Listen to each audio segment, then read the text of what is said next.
tradition this day and age to read any good news on the newspaper page. And love and tradition of the grand design, some people say, is even harder to find. And we're back. Another week of Unlocking Silicon Valley, where we unlock the myths and the facts of the valley. The myths and the facts. You know, there's a lot of myths and a lot of facts. So we're debunking. We're debunking, and today we're debunking by ourselves. I'm Ben. Jason. Jeet. And we have no parents with us, so the kids are running rampant today. It's going to be a wild one. It's going to be wild. I guess we should just, in honor of David, start with the stats. Okay, Yeah. perfect. So let's start off. So single-family houses in Santa Clara County. Currently, we have 688 active listings. Ooh, it's up by 100. Yeah, up by 100 from last week.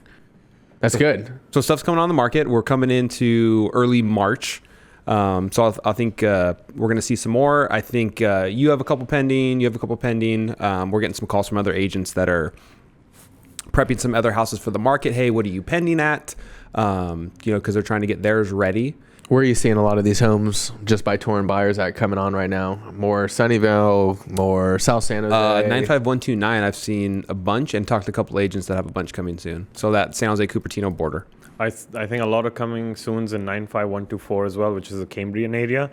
I'm seeing a lot pop up in Newark and Fremont as well, which has been pretty low over the last few months, especially in the holiday season, because good school districts typically, people are trying to look to sell around this time of the year. So seeing a lot of homes free up around this time of the year. So as buyers are going into the current market here, March, April, May, we've been saying this for a year now that this is the hot time of the market. More inventory, like you said, buyers are looking. Where are prices going to go? Where do you think prices will go in these next 3 months? Do you see the level of inventory now going to start to increase the price point, or do you see, because there's so much inventory, price points are going to start to settle and buyers have more opportunities to jump in? Well, let me tee up Jeet. So I think Jeet got 4 in contract last week. That's right. I got 4 buyers into contract last week. We've been writing offers for many, many weeks. It's been really tough, especially this year to begin with, because there's very little inventory. Like we mentioned, under 500 homes for sale.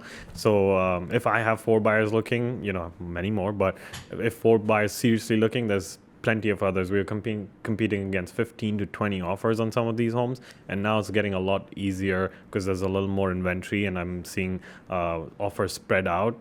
So yeah, last week was pretty great. And then did you have, so out of those 4, did you have a mix of 1 week going on, competing against multiple offers, some counters, were some of them sitting for a little bit? Kind of what was the range in those 4? So one in Hayward that we got at $200K under asking. It's a fixer-upper, and it was overpriced to begin with. But I think if they were priced around where we got it, they would have gotten multiple offers.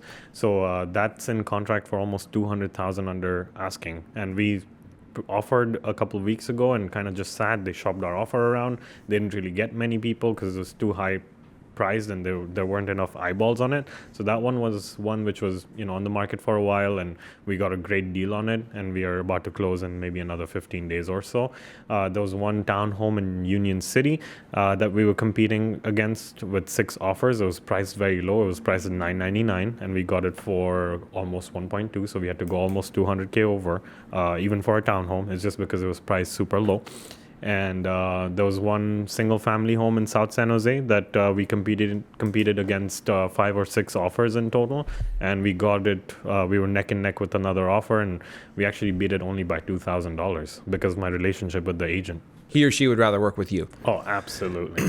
So where do you see, like in the next 3 months, where prices are going to go? Do you see the inventory creeping up as something that's going to hold prices as they are? Are we going to see prices increase? Or buyers going to be able to get in and they're going to kind of see prices flatline here? I think this year a lot of the challenge was new comps being made, because every home that was selling, it felt like the comps were just thrown out of the window and people wanted to pay whatever they wanted to pay and to take down the property. Those homes will eventually come to a close by around this time, or March or April, end of March, April timeframe. and then it'll start flatlining towards summer, maybe a slight steady increase because there'll be more inventory, and as the days get longer, more people are out there shopping, so it'll become a good balance of those two things. So I think the rate of absorption with higher demand and higher supply will combat each other out, and we'll see a good summer and spring of sale. I agree. I think, especially if you look at the neighborhoods that are kind of hot, like we were talking about, that sounds like Cupertino border, kind of places like that, 95129. You'll see a lot of pendings around, like whatever you're looking at. If you're prepping a listing, you'll see a lot of pendings. If you're like trying to get a buyer in, you'll see a lot of pendings. So I think once those hit, I think we're going to see probably some decent, maybe records being broken, or a really high price point, just from low inventory, high demand. So I think they'll kind of keep creeping up a little bit and then flatten out in the summer. Agreed. And when you go into this with buyers, all of us are at this table here around the same age group. When we go in with buyers, 30 and under, 40 and under, what expectations are we setting? And I feel like a big thing about this market, especially working with buyers, even sellers, is setting that expectation up front, so they understand, what's going on when they go into these offer situations, why prices are marked certain ways. Are you setting expectations now for the future with some of these buyers, or are you taking the time, showing them more homes in advance, and then kind of letting them play out the offer deadline and see what happens? Yeah, I think setting expectations is one of the biggest aspects to it, and pretty much guarantees success if we have the right expectations set. A lot of these first-time home buyers, they are looking too far long-term, right? Like they're thinking 20, 30 years, and we got to kind of shorten that horizon and be like, okay, where do you see yourself from 5 to 7 years from now, right? Is it going to be that townhome? Most likely not, right? You're going to be like, you were in a much better spot now than you were 5 years ago, and you're going to be in a much better spot than you are right now in 5 years from now. So when you look at it from that point of view, the townhome can be a great stepping stone to the next house that you're going to eventually stay in for 15, 20, if not longer. And it can be a generational home as well that you can work towards. But going for that, the best house that you can stay in for a long time, and competing with people that have kids right now that are fighting for that school district may not be the right thing for you, right? So there are some people that are in that in those shoes right now that have kids that need the school district and all of that, and you can kind of shoot for that moonshot of a house that you can stay in for 15, 20 plus years. And setting those expectations with the first time home buyers, you're looking at, okay, let's just get into something, build wealth, get those tax deductions and everything, and then make your way to the next house, right? So it just really depends from situation to situation, but yeah, analyzing them when we first meet and then setting them up for success. Anything to add to that there? Nothing to add, but can I segue into a topic? Real quick, just to kind of piggyback here, and the reason why I brought that up, Jacob sent us a stat earlier this week. So San Jose has the lowest percentage of people under the age of 30 without a mortgage nationwide. So again, it goes back to the point of just the younger generation having these expectations being set, I think, before they jump into the home ownership, understanding where these price points go and everything. One thing that I always like to bring up with my buyers, especially like first-time home buyers, like you said, is if you have a list of 10 items, be comfortable with, let's say, 5 or 6 of them.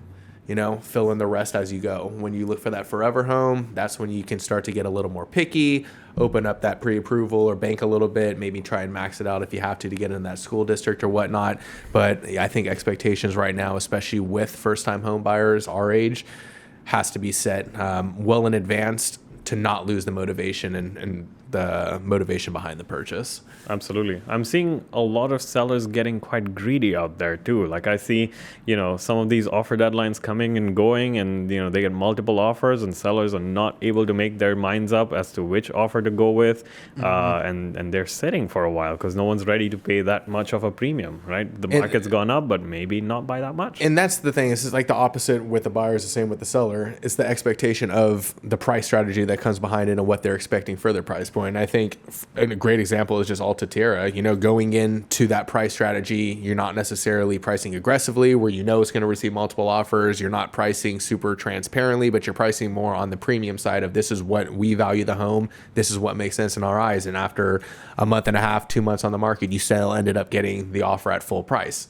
Again, expectation was set that, yes, we're going to sit on the market longer than necessary, but we're going to wait until our offer comes and continue to draw the attention. Yeah, and that was, like you said, discussed up front. We came in there, hey, what are your expectations? What are you hoping for?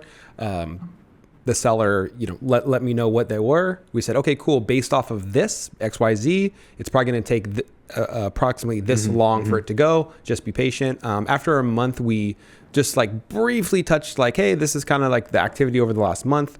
What do you guys want to do? Stay put? You want to like adjust the price, maybe stimulate some more activity? They're like, no, we're good. But there's no concern. There's no confusion. No. Everything was laid out in advance. Yeah. So we didn't have to talk about it in the moment. Yeah. And I would say the same, obviously, with the buyers. If you go into the situation knowing how a seller priced their property, you can expect what those offers are coming in. So you're not blindsided by an offer, let's say $400,000 over asking, $500,000 over asking. You have that understanding going into it, what their goal is, and keeps buyers a lot less stressed. 100%. All right, I'm going to make a prediction. So for Jake and Charity, also nice to see you in here today. Bless. Shout out to the team behind the scenes that make sure everything's running smoothly. So prediction that I'm going to say now, and then when it actually happens, we're going to cut to it, and I'm going to be a fortune teller. Good. So award ceremony this Friday for our office. I'm saying Jeet is our office's top buyer's agent. That's my prediction. All right. That would be good. Oh, that would be great. That would be good. Aaron and I have been neck and neck on the buyer's side. Definitely, we as a team, we do a lot of buyers, a lot of sellers, and that would be a good one to win. So sitting across from the future Keller Williams top buyer's agent of 2024, we talk a lot about price strategies for listings, right? Hey, you have a house. Do we go low? Do we go transparent? Do we go above, work our way back? We talk about that a lot, correct? I think maybe on the opposite end of the spectrum to talk about was what's your strategy that you're explaining to the buyer when you're going to go in and write an offer. So let's just say house, great area. We'll talk scenarios. Okay. Scenario time. My favorite. Great house, great area, priced well. It's priced low. We know it's going to go over. It's been on for about a week. Offer deadline is, let's say, Wednesday at noon. All right. Okay. Are you submitting Tuesday at 5? Are you submitting Wednesday at 9? Are you calling the agent? Are you what are you doing? Like, are you coming in first? Are you coming in last? Kind of explain how that works and what's your question. What's your strategy? Let me run you through it. So let's say it's a Thursday. The home goes on the market. It's a weekend of open houses. We go tour it together, or maybe my buyers visit the open houses. Then we consider all the homes that are on the market and which ones they like, and then maybe on a Monday we go and revisit them. So actually, right now I'm about to revisit a couple of properties that are taking offers tomorrow, and we analyze it. We've already looked at disclosures. We've already looked at comps. We're just having my eyes take a look, and also kind of for the buyers to take another look and see things that they may not have seen with the rush of the open houses, and then we come up with a strategy. All right, I've spoken to the listing agent on a Tuesday. They're taking offers on a Wednesday at noon. They have X number of visitors at the open house. They have X number of disclosures viewed and downloaded. And how do we strategize? They've priced it $200,000 low. So do we go 150K over asking, keep a little bit in, as ammo so that if there's any back and forth, or do you want to go, how much do you love the house, right? Based on that motivation, we come up with a strategy and a price point and craft a good, strong offer altogether. And what I like to ask the sellers or the listing agent is what's important to the sellers, right? Sometimes it's not the price itself. It might be a rent back. They might be looking for flexibility of moving to their next place, and maybe they're buying a new construction out of the area, which will be built in a month and a half or 2 months from now. So we can give them that flexibility that makes us the number one choice against someone else who really needs to move right now. So I try to find out what's important to the sellers and then craft an offer accordingly. And I submit my offer maybe a minute or two before the deadline, because I don't want to show my cards. It's like playing high stakes poker, right? Everyone's keeping their cards to themselves until the deadline, because oftentimes I call the listing agent maybe 30 minutes before the deadline, be like, hey, where should I submit my offer? Do you want it through email? Do you want it through the portal? And then they go I have 4 offers. The highest is at X amount. So I don't want to be shopped before the game has even begun, right? So I keep my cards very close to my chest and put my buyers in the driving seat to get them the best opportunity to get that house. I think beautifully said. Yeah, I mean, buyer's agent of America. yeah, I mean, I think the goal at the end of the day with buyers is, like you said, just to get them in the driver's seat. I think when you submit an offer, obviously you want it as clean, as written as possible. But like you said, whether or not you want to go all in or you want to hold a little left in the tank, I think that comes down to a lot with the conversation you have with the agent and how they go about whether or not they counter or they're just going to accept highest and best. Then again, you relay that information over. But like Jeet said, if you get your buyer in the driver's seat to make that final decision, whether it's a counter from the seller and they need to come up or down, they make that decision of whether or not they want to go forward. And again, our job, I think, as real estate agents is to not only protect liability, but to give information that you can't find on the internet. And that's where we get our buyers into contract and put them in the right positions to get those homes. I think another cool thing is because we deal with so many properties, we know what's going to be a waste of both our times, right? Like us as the agent and the client itself. So if the client's like, okay, this is listed for 1.7, but my budget's 1.7, can we go take a look? And I can be like, hey, guys, that doesn't really align with your goals because they're priced too low. Let's not even waste our time and see it because that's just going to distract us from what's actually possible to secure, right? So I think that shows a lot of value, and they appreciate you not wasting their time, right? So that's because they're new to the market. They don't know the ins and outs of like how this game is played or how listing agents strategize homes. They really appreciate you just pulling them back from a shiny object that seems achievable, but that might sell for 1.9 or 2 million, although it's listed for 1.7, right? Yeah. So I think that really resonates with a lot of our clients. Yeah.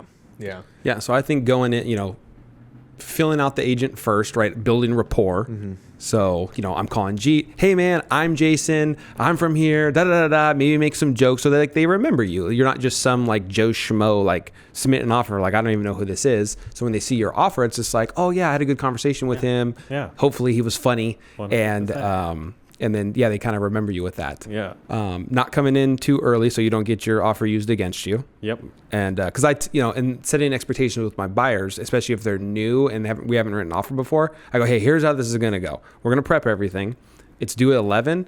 We're probably not going to submit till 10:59, 11:01 or whatever, because we don't want to submit and then that agent, potentially is like, yeah, I have 5 offers, 6 offers, and then it's getting used against us. We want to be the last one, not the first one. I mean, to be completely honest, I feel like half the offers that we submit aren't even at the deadline. We call the agent after the deadline's over. They let us know where we need to be. It's not a deadline, it's a recommendation. It's a guideline. But I mean, again, that just goes to show like the relationships that we can create, and what's important in this industry is not only how you can navigate the homes, but the connections that you can make with other agents in this industry. Because again, if you don't have to submit and you can wait to submit until you know where you need to be, that's saving you time. It's giving clarity to your buyers so they know what they're going in for, and at the end of the day, it makes you look like a stud because you have that inside connection. And I always try and say, listing agents don't always do this, but I'll always say, hey, we're coming in at this, like whatever. Do not let us lose without calling me. Like just tell me where we're at least give us a chance to compete. And I think the buyers appreciate that, at least like, I would on the other end. It's like at least we have some clarity, like, hey, this is what we were coming up against. Cool. As opposed to like, they took another offer. I don't even know what happened. Yeah. And you kind of look like a jabroni. And one thing that's very underrated is having... You like jabroni? Is that what was funny? That was funny. I just looked at Ben. But I think having great command of the language, right? Making a connection with the other agent and... have you heard that before, Jason? Having great command of the language. Oh my gosh, yes, that was said to me the other day. Jason, you have great command of the language. I'm like, thank you. I think. That really helps in connecting with the other agent and how you communicate, how you represent your buyers. I think we get that all the time, right? Like, hey, you seem like you have a great buyer on board because of the way you show up, and when the home goes live on a Thursday, by the time it's Tuesday, although the listing agent doesn't know or doesn't have my number on his phone, I've called him so many times. He goes like, "Hey, Jeet, what's up?" Right? It's truly something that's very underrated. Yeah. But Jason, you got some more things. I got some fun facts of the day. Facts. Give us one fun fact. All right. So this is a poll. This is a U.S. poll. So across the whole America. Okay. What do you guys think? How long do buyers take to look at a home in minutes? So how many minutes on average do they look at a home for the buyers that ultimately bought the house? I think if it was local, maybe like 15 minutes. But because it's I tell all of my buyers that the stat is you know in 7 seconds whether or not you like it. Yeah. 7 seconds. 7 seconds. Walking in a door. You're telling me when you walk in, you can't get a feel of it whether or not this is the home for you. I have buyers who walk in and look at it and go, "Nah, this isn't it." Yeah. Within less than 7 seconds. Yeah, it's like the first impression that the home makes on you. Exactly. Yeah, that I agree with that. I agree. So But you're how many saying- minutes? I would say 31. 31? Until Yeah. they like the home. No, before they decide to buy the home. Ben's like, if I'm at an open house for 30 minutes.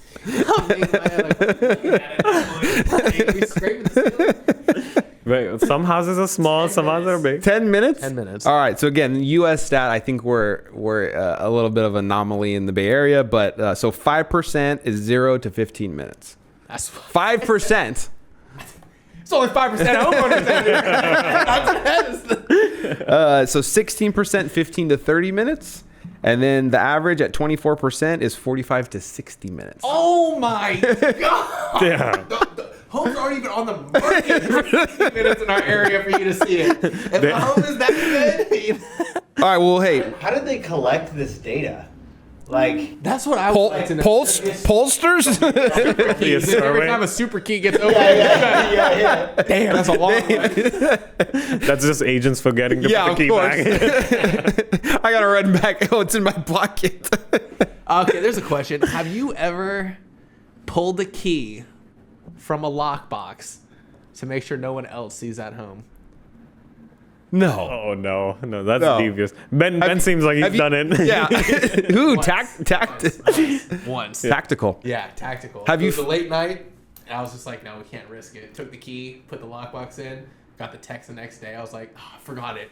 I went over there this afternoon. Needless to say, we wrapped that up preemptively. Yeah. We don't need to. I know another agent. Fiduciary. Another agent, not to be named, not even on this team or office, just he's out there. Forgot the key in his pocket. Is so far from wherever it was. Uber couriered The key back? the key back because Who put the it in the lockbox? the listing agent had an open house that day. So Uber couried it back to wherever I go. That's thinking. That's thinking. That's funny. All right. Okay. And then same token, same poll.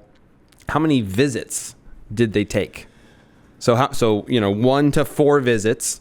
I'm going to say 2 based on the timing. 1 to 4 visits for the buyer that ultimately bought the house. 2. You're saying average is 2? I would say somewhere around there too, maybe 1.75.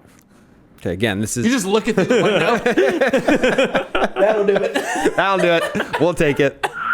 Okay. So 10% of the poll went 1 time. Okay.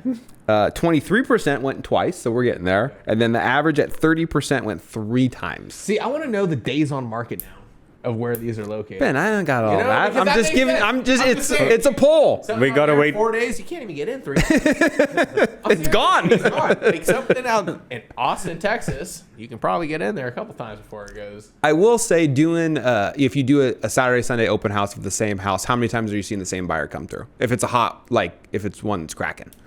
Maybe twice. Yeah. Like, they might come both days. What I like to tell my clients is like, go check it out again just to see how many people come through, because they can tell us they had 50 groups come through, but did you experience that much of a rush when you were there? Like, hang around for 30, 45 minutes if you really like the house. That way they know we're interested, because I lost an offer sometime like about 1.5 years or 2 years ago, because my clients came in only twice, whereas another client came in 3 times, and we were neck and neck on price.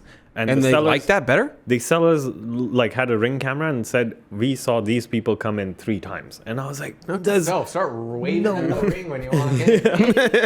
I was like, there's no way that just happened where they came in 3 times and we lost because, we just came in 1 less time. But that I got one more. can happen. One more. All right. Now, same poll. Top features that the buyers looked for and liked in the houses they bought. Backyards. You say so. I got top 3, and backyards ain't even on top 3. Just so you know. Good floor plan. Good floor plan. Okay. Maybe number of bedrooms. Number of bedrooms. Got it. And I don't know. In-unit laundry. In unit laundry, okay? That was a trigger question the last time I asked that one. Triggered. Yeah. Do you know how many people I had listen to this podcast and tell me, "Oh, that's bullshit. I would never keep my laundry machine in the garage." I'm like, wait a second. Bleep that out, Jake. They didn't hear the full argument. Oh yeah, we went over this. We did. It was a Garage. hot topic. It was hot. It was a hot topic. Okay, so number one, or you got anything else to add? In the house? In a house. So yeah, Maybe like the neighborhood? no features of the home in the house or exterior, whatever, that the buyer who ultimately bought the house was like their top 3 things they were looking for. Said rooms. So layout, rooms, backyard, layout, In unit laundry. in unit laundry. garages. Large Like a garages. 2-car garage. Two-car Yeah, garage? I agree. Yeah, Yeah. Okay, so what? All right, so number 2, in unit laundry room. That's bull. I got it. The people have spoken. Your kids aren't athletes. Number 3. That's rude. Get your steps in. Number 3, they said specifically storage. So pantries, walk-in pantries, walk-in closets, and then a large garage. Hey. And the number 1 feature. I think we did it like this last time. An open floor plan. Oh, yeah. Specifically kitchen into the living room. Like a great room. Like a big great room was the number 1 thing people were looking for across the country. I had a bit of a mixed feedback recently. Some people like it Same. Yeah, it's going on. compartmentalized. It's hit or miss these It's a days. hit or miss. Yeah. People are liking the separation. Most of the homes are separated, but there are some which have just a massive great room and it all flows together. But sometimes sometimes it's too big. What else you got, Ben? Oh. We got hopefully a call at 2 o'clock here that All right. is coming in. Well, So you want to wrap this up? We got a caller for the podcast. We should start doing that. we used to do that. All right. Let's do it again. Jake, bring it back. Just like us doing another live podcast at Double D's. We'll do it again. We'll have Jake go out and give us a quick call. And be like, Yeah, and just to wrap this up for our viewers that are coming up, we do have our second movie night of the year. We're going to be doing Minecraft on April the 3rd or 4th. 3rd. April 3rd. Charity? The Thursday. Third. So look out for the You can that's speak. coming through. Jake will get you in there. That's going to be a great movie. Kid friendly, adult friendly. It's going to be fantastic. Come Bring your get gamer friends, your gamer kids. Minecraft? Minecraft. Minecraft. The video game? They build houses. Was that Jack, before? Jack Black. Yes. That's right. You That's did right. say that. Yep. All right, it'll be popular. It's going And to on be a that fun note, one. when choosing a real estate agent, who you work with matters.